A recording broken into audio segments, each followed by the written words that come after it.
یا ایھا الذین آمنوا اتقوا اللہ حق تقاتہ ولا تموتن الا وانتم مسلمون، اے ایمان والو اللہ تعالیٰ سے اتنا ڈرو جتنا اس سے ڈرنا چاہیے، اور دیکھو مرتے دم تک مسلمان ہی رہنا۔ سورہ آل عمران۔ وَاجْعَلْنِي مِنْ وَرَثَةِ جنت النعیم، اور مجھے نعمتوں والی جنت کے وارثوں میں شامل فرما۔ سورہ شعراء۔ اہل ایمان کی نشانیاں۔ اور رحمان کے بندے تو وہ ہیں جو زمین پر دبے پاؤں چلتے ہیں، اور جب ان سے بے سمجھ لوگ بات کریں تو کہتے ہیں سلام ہے۔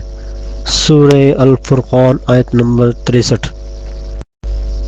رسول اللہ صلی اللہ علیہ وآلہ وسلم نے ارشاد فرمایا، قرآن مجید میں سب سے بڑی بڑی شان والی آیت الکرسی ہے۔ سپر پاور کون؟ کیا یہ لوگ زمین میں کبھی چلے پھرے نہیں ہیں کہ انہیں ان لوگوں کا انجام نظر آتا جو ان سے پہلے گزر چکے ہیں اور ان سے بہت زیادہ طاقتور تھے؟ اللہ کو کوئی چیز عاجز کرنے والی نہیں ہے، نہ آسمان میں اور نہ زمین میں، وہ سب کچھ جانتا ہے اور ہر چیز پر قدرت رکھتا ہے۔ سورہ فاطر۔ رسول اللہ صلی اللہ علیہ وآلہ وسلم نے ارشاد فرمایا، لوگوں میں سب سے زیادہ عبادت گزار وہ ہے جو تلاوت قرآن کریم زیادہ کرتا ہوں۔ سبحان اللہ۔ وہ باتیں جو صرف اللہ تعالیٰ کی خصوصیات میں سے ہیں۔ نمبر 1، ہدایت کو دل میں اتارنا صرف اللہ کا کام ہے۔ سورہ البقرہ آیت نمبر 272۔ گناہوں کو بخشنے والا صرف اللہ تعالیٰ ہے۔ سورہ آل عمران آیت نمبر 135۔ پیدا کرنا اور روزی دینا صرف اللہ کا کام ہے۔ سورہ فاطر آیت نمبر 2-3۔ فتح و غلبہ عطا کرنے والا صرف اللہ ہے۔ سورہ آل عمران آیت نمبر 126۔ غوث ہونا اور فریاد کو پہنچنا صرف اللہ کی شان ہے۔ سورہ انفال آیت نمبر 9۔ نفع و نقصان کا مالک صرف اللہ عز و جل ہے۔ سورہ الرعد آیت نمبر 16۔ کائنات میں تصرف کا مالک صرف اللہ ہے۔ سورہ آل عمران آیت نمبر 128۔ دعاؤں کو قبول کرنے والا صرف اللہ عز و جل ہے۔ سورہ المنافقون آیت نمبر 6۔ مریضوں کو شفا دینے والا صرف اللہ ہے۔ سورہ شعراء آیت نمبر 80۔ اولاد دینے والا صرف اللہ ہے۔ سورہ شعراء آیت نمبر 49-50۔ بادشاہی، عزت، ذلت دینے والا اللہ ہے۔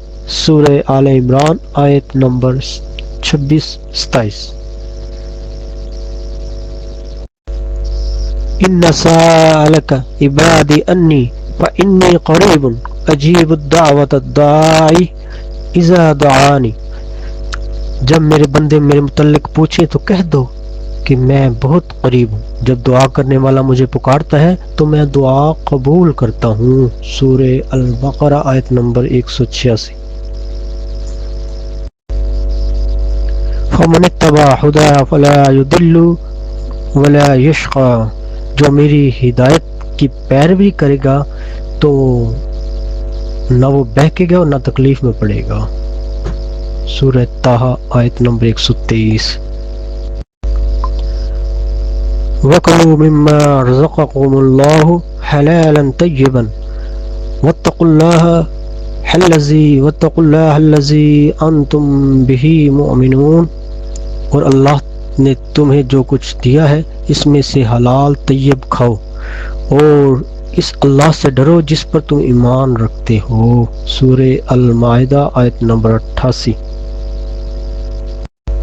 اور اپنے شب و روز میں نماز کا اہتمام رکھو اور زکوٰۃ دیتے رہو، اور دین و ملت کی ضرورت کے لیے اللہ کو قرض دو، اچھا قرض، اور یاد رکھو جو کچھ بھلائی تم اپنے لیے آگے بھیجو گے اسے اللہ کے ہاں اس سے بہتر اور ثواب میں برتر پاؤ گے۔